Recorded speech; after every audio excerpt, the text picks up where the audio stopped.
Welcome to special analysis. నేను రబ్బా మండవ. ఈరోజు అనాలిసిస్లో భాగంగా మనం తీసుకోబోతున్న టాపిక్ ఏంటంటే, ఆల్రెడీ మనం ఒక టైటిల్ పెట్టాము ఈరోజు అనాలిసిస్కు, దేవినేని అవినాష్ను అడ్డంగా ఇరిగించిన పేర్ని నాని అనేసి.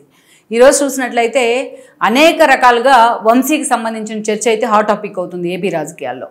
ఏదైతే మొన్నటి ఎన్నికల్లో ఆయన పోటీ చేసి ఓడిపోవడం వైఎస్ఆర్సీపీ నుంచి యార్లగడ్డ వెంకట్రావు చేతిలో వంశీ ఓడిపోయారు. అంతకుముందు వంశీ హిస్టరీ ఏంటనేది, ఆయన పొలిటికల్ కెరీర్ టీడీపీ నుంచి స్టార్ట్ అయింది.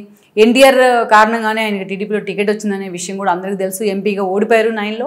అండ్ దెన్ ఆ తర్వాత 14లో జరిగిన ఎన్నికల్లో టీడీపీ ఆయనకు గన్నవరం టికెట్ ఇచ్చింది, గన్నవరానికి పంపించి అక్కడి నుంచి దుట్టా చేతిలోని చాలా చావుదొప్పి కన్నులు ఒట్టుపోయిన విధంగా గెలవడం జరిగింది. అక్కడి నుంచి 2019 ఎన్నికల్లో యార్లగడ్డ వెంకట్రావుని తీసుకొచ్చి పెట్టారు జగన్మోహన్ రెడ్డి.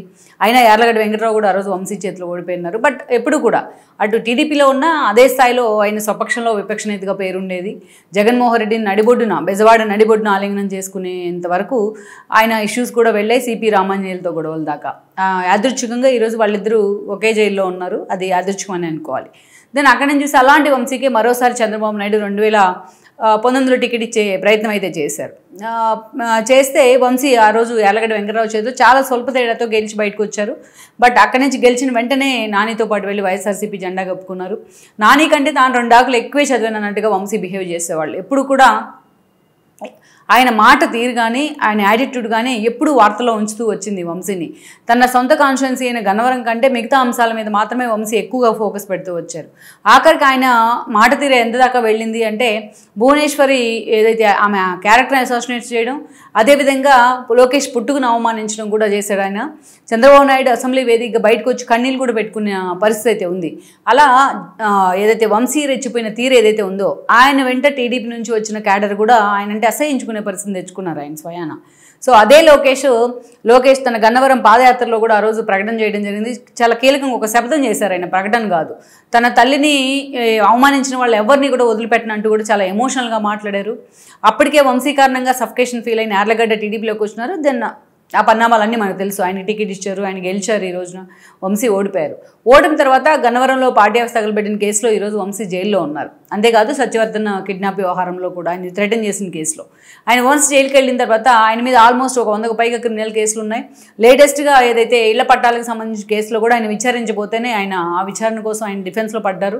ఈ క్రమంలోనే ఆయన హెల్త్ అప్సెట్ అయిందనే వార్తలు కూడా దానిలో భాగంగానే వచ్చాయి. అలా రిమాండ్ మీద రిమాండ్లు పడుతూ ఉన్నాయి. వాళ్ళ కుటుంబ సభ్యులు కూడా ఈరోజు స్టార్టింగ్లో వచ్చి పరామర్శలు చేశారు. ఆ తర్వాత ఆల్మోస్ట్ ఇక రిమాండ్లు కంటిన్యూగా నడుస్తూ ఉండడంతో వాళ్ళు కూడా ఏం చేయలేని పరిస్థితి అయితే ఉంది. జగన్మోహన్ రెడ్డి కూడా ఒకసారి మాత్రమే వంశీ కోసం మాట్లాడారు. ఈరోజు ఇక ఆల్మోస్ట్ ఆయన కూడా సైలెంట్ అయిపోతున్న పరిస్థితి ఉంది. ఇలాంటి సిచ్యువేషన్ నుంచి ఈరోజు మనం చూసినట్లయితే, ఎప్పుడైతే ఇళ్ల పట్టాల వ్యవహారంలో వంశీ కీలక నిందితుడిగా ఉన్నారనే ఆధారాలు దొరికాయో, దెన్ పోలీసులు కూడా అలర్ట్ అయ్యారు. ఈ విషయంలో వంశీని విచారణకి కోరారు. దానిలో భాగంగానే ఎప్పుడైతే విచారణ అన్నారో, వంశీ ఆరోగ్యం కొంచెం ఆయన టెన్షన్ పడి ఉంటారు. మైట్ బి ఆయన ఆరోగ్యం కొంచెం ఏదైతే తేడాగా ఉందన్న పరిణామంతో ఆయన తీసుకొచ్చి హాస్పిటల్లో కూడా అడ్మిట్ చేయడం జరిగింది, గవర్నమెంట్ హాస్పిటల్లో. సో ఆ తర్వాత ఆయన ఆరోగ్యంకి సంబంధించి స్టెబుల్గా ఉన్నారనే వార్తలు కూడా వచ్చాయి. ఈ క్రమంలోనే పేర్ని నాని చాలా ఆవేశంగా హాస్పిటల్కి వచ్చారు. హాస్పిటల్ సూపరింటెండెంట్ మీద కూడా చాలా దారుణమైన విమర్శలు చేశారు. వంశీకి ఏదన్నా అయితే అంటూ కూడా ఆయన చాలా కీలక కామెంట్స్ చేశారు. వంశీకి ఏదైనా అయితే కూటమి ప్రభుత్వాందే బాధ్యత అంటం వరకు ఓకే, దాన్ని ఎవరైనా వెల్కమ్ చేయాల్సిందే. బట్ ఇవాళ చూసుకున్నట్లయితే ఈ ఇష్యూని పేర్ని నాని ఇంకో మెట్టు పైకి తీసుకెళ్లారు. ఈ వివాదాన్ని ఎక్కడి దాకా వెళ్ళారంటే, అప్పుడెప్పుడో 1988లో జరిగిన రంగా మర్డర్ అంశాన్ని తెర మీద తీసుకొచ్చారు.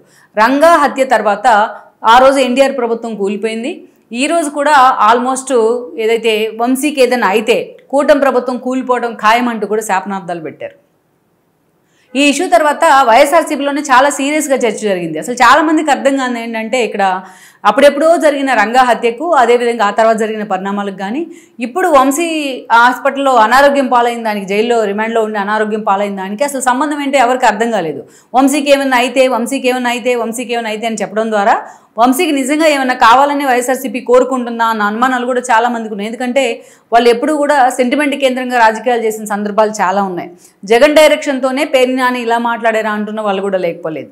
అక్కడి నుంచి మనం చూసుకుంటే ఈరోజు అన్నిటికన్నా ఈరోజు పేర్ని నాని తను మాట్లాడే క్రమంలో ఈరోజు దేవినేని అవినాష్ను అడ్డంగా ఇరిగించే ప్రయత్నం చేశారు. ఆ ఇష్యూను కూడా ఈరోజు టీడీపీ తమకు అనుకూలంగా మార్చుకునే ప్రయత్నం చేస్తుంది. చాలామందికి అనుమానం రావచ్చు, దేవినేని అవినాష్ను ఆయన ఇరికించడం ఏంటి పేర్ని నాని అనేసి. ఇక్కడ ఒక ట్విస్ట్ ఏంటంటే, ఆయన మాట్లాడే క్రమంలో ఈ రోజున వంగవీటి రంగాకు సంబంధించి చాలా కీలక కామెంట్స్ చేశారు. ఆయన హత్య తర్వాత ఎలాంటి పరిణామాలు వచ్చాయి, ప్రభుత్వం ఎలా పడిపోయింది అనేసి. సో అప్పుడు ఏదైతే రాధా టీడీపీలో చేరుతున్న సమయంలో కూడా రాధా ప్రజారాజ్యంలో కాంగ్రెస్లో ఎమ్మెల్యేగా చేశారు ఆయన. ఆ తర్వాత చిరంజీవి ప్రజారాజ్యం పార్టీ పెట్టిన క్రమంలో ప్రజారాజ్యంకు వెళ్ళారు, అక్కడ ఓడిపోయారు పోటీ చేసి. అక్కడి నుంచి వైఎస్ఆర్సీపీలోకి వచ్చారు. జగన్మోహన్ రెడ్డి అనేక రకాలుగా ఆయన అవమానిస్తే పాపం 19 ముందు దాకా దాన్ని భరించి కూడా ఆ తర్వాత ఎగ్జిట్ కావడం జరిగింది. టీడీపీలో టికెట్ ఆఫర్ చేసిన ఆయన టికెట్ కూడా తీసుకోకుండా జగన్మోహన్ రెడ్డికి కేవలం వ్యతిరేక ప్రచారం చేస్తానే ఉన్నారు. ఈవెన్ మొన్నటి ఎన్నికల్లో కూడా వ్యతిరేక ప్రచారం చేశారు. ఇదే రాధా టీడీపీలో జాయిన్ అవుతూ ఉంటే ఆ రోజు చాలా రకాలుగా విమర్శలు చేశారు ఆయన వైఎస్ఆర్సీపీ నేతలు.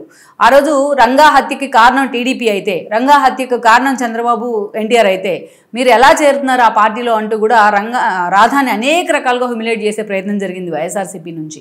కానీ రాధా వీటన్నిటికీ సమాధానం చెప్పే ప్రయత్నం చేశారు తన చర్యల ద్వారానే. ఎక్కువగా మాట్లాడలేదు కూడా ఆయన. వేళ్ల తరబడి ఉన్న ఇష్యూని నేను సెటరేట్ చేసే ప్రయత్నం చేస్తున్నాను, ఇప్పటికీ భవిష్యత్ తరాలు బాగుండాలని కోరుకుంటున్నాను, కులాల కుంపట్లకి వద్దంటూ కూడా ఆయన చాలా హుందాగా మాట్లాడారు. తను కలిసిన వాళ్ళతో కూడా చాలా హుందాగా టీడీపీలో చేరారు. పదవులు లేకపోయినా సరే అంతే హుందాగా తన రాజకీయాలను కొనసాగిస్తూ వస్తున్నారు రాధా. దెన్ ఆ తర్వాత మనం చూసినట్లయితే దేవినేని నెహ్రూ పార్టీలో చేరుతున్న సమయంలో కూడా ఇదే వైఎస్ఆర్సీపీ చాలా సీరియస్గా విమర్శలు చేసింది. 2014లో పార్టీ అధికారంలోకి వచ్చిన తర్వాత దేవినేని నెహ్రూ తన కొడుకుని తీసుకొని వచ్చి మరీ టీడీపీలో చేరారు ఆయన. ఎన్నోసార్లు ఆయన వల్ల టీడీపీ డ్యామేజ్ అయింది. అప్పట్లో రంగా వర్సెస్ అవినాష్ ఇష్యూ కారణంగా ఆయన టీడీపీలో ఎలా చేర్చుకుంటారనే విమర్శలు వచ్చినా చంద్రబాబు నాయుడు వీటన్నిటికీ ఫుల్ స్టాప్ పెట్టారు. వెండెట్టా పాలిటిక్స్ వద్దంటూ కూడా ఆ రోజు ఆయన పార్టీలోకి తీసుకునే ప్రయత్నం అయితే చేశారు. తర్వాత ఆయన చనిపోయారు. వాళ్ళ కొడుకుని తెలుగు యువత బాధ్యతలు ఇచ్చినా, ఆయన గుడివాడ టికెట్ ఇచ్చినా ఓడిపోయి మరి అదే నానితో వెళ్ళి వైఎస్ఆర్సీపీలో చేరారు. ఈ రోజు చూస్తే అదే అవినాష్, దేవినేని అవినాష్ తల్లిపాలు తాగి రొమ్ము గుద్దిన విధంగా చాలా సందర్భాల్లో వ్యవహరించారు. ఎందుకంటే ఎప్పుడు కూడా ఎర్రంనాయుడు మరణం అనంతరం రామ్మోహన్ నాయుడు చంద్రబాబు నాయుడు ప్రమోట్ చేసే ప్రయత్నం చేశారు. 3 సార్లు వరుసగా ఎంపీ ఈరోజు డైరెక్ట్ కేంద్ర మంత్రి అయ్యారు ఆయన. దేవినేని నెహ్రూ మరణం తర్వాత ఇదే అవినాష్ని చంద్రబాబు నాయుడు దగ్గర తెచ్చుకునే ప్రయత్నం చేశారు. తెలుగు యువత లాంటి కీలక బాధ్యతలు ఇచ్చారు. లోకేష్ కూడా హక్కుని చేర్చుకున్నారు ఆయన్ని. బట్ అదే అవినాష్కి టికెట్ కూడా ఇచ్చారు. అవినాష్కి గుడివాడికి ఎలాంటి సంబంధం లేకపోయినా, గుడివాడలో కొడాలి నాని లాంటి ఒక వ్యక్తికి చెక్ పెట్టాలంటే అవినాష్ సీనియర్ కాకపోయినా ఆ రోజు దేవినేని అవినాష్కి టికెట్ ఇవ్వడం జరిగింది. దేవినేని అవినాష్కి టికెట్ ఇస్తే ఆ రోజు పినంనేని ఫ్యామిలీని, రావు వెంకటేష్ అందరినీ కూడా కన్విన్స్ చేశారు చంద్రబాబు నాయుడు. వాళ్ళు వద్దన్న వినకుండా టికెట్ ఇచ్చారు. బట్ ఆయన ఓడిపోయారు. ఓడిపోయిన తర్వాత అదే నానితో పాటు వెళ్ళి ఆ పార్టీలో చేరారు వైఎస్ఆర్సీపీలో. చేరితే ఎవరికి అభ్యంతరం ఉండేది కాదు. కానీ నాని కంటే ఇంకా ఎక్కువగానే ఆ పార్టీని టార్గెట్ చేసేవాళ్ళు. అటు లోకేష్ని కానీ చంద్రబాబు నాయుడిని అనేక సార్లు టార్గెట్ చేస్తూ కూడా వార్తల్లో ఉండేవాళ్ళు ఆయన. ఏకంగా పార్టీ ఆఫీస్ మీద దాడి క్రమంలో ఈరోజు మెయిన్ ఆయన నిందితుడిగా ఉన్నారు. అంతేకాదు ఆయనకు లుక్అవుట్ నోటీస్ కూడా ఇచ్చిన పరిస్థితి అయితే ఉంది. అయితే పేరుని ఈరోజు వంశీ గురించి రెచ్చిపోతూ మాట్లాడే క్రమంలో ఈరోజు దేవినేని అవినాష్ను అడ్డంగా ఇరిగించారు. ఎందుకంటే రంగా వర్సెస్ ఏదైతే రంగా హత్య కేసు తెర మీదకి వస్తేనే దేవినేని నెహ్రూ పేరు కూడా తెర మీదకి వస్తూ ఉంటుంది. దేవినేని నెహ్రూ వర్సెస్ రంగా అనే క్రమంలోనే ఆ రోజు వ్యక్తిగత కక్షలన్నీ ఆ తర్వాత రోజుల్లో రాజకీయ కక్షలన్నీ కులాల మధ్య కక్షలుగా మారాయి. అది అందరికీ తెలిసిన విషయమే.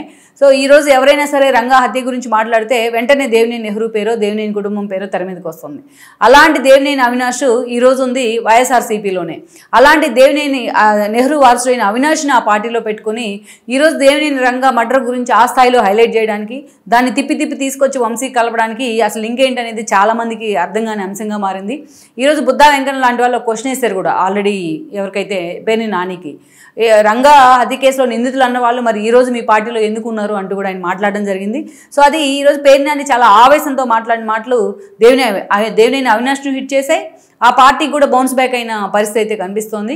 మరి పేరుని నాని ఎవరైనా డైరెక్షన్లో ఇలా మాట్లాడారా, లేకుంటే ఆయన ఓన్గానే మాట్లాడే ప్రయత్నం చేశారో కానీ మొత్తానికి ఆయన తెర మీద తీసుకొచ్చిన ఈ ఎపిసోడ్ ఏదైతే ఉందో, వంశీకి ఏమన్నా జరిగితే అనే ఎపిసోడ్ ఏదైతే ఉందో అది రంగా హత్యతో ముడిపెట్టి మాట్లాడడం అనేది ఈరోజు డైరెక్ట్గా దేవినేని అవినాష్ని హిట్ చేసే పరిస్థితి అయితే కనిపిస్తూ ఉంది. మరి ఈ ఇష్యూలో వైఎస్ఆర్సీపీ ఆల్రెడీ డ్యామేజ్ అయింది టోటల్గా. ఎప్పుడైతే ఇలా మాట్లాడారో అసలు వంశీ అనారోగ్యానికి రంగా హత్యకి సంబంధమే లేదు. కానీ వీటన్నిటిని కలుపుతూ కూడా పేరుని నాని లింక్ చేసే ప్రయత్నం అయితే చేశారు. ఇది ఆ పార్టీనే ఈరోజు హిట్ చేస్తున్న పరిస్థితి అయితే ఉంది.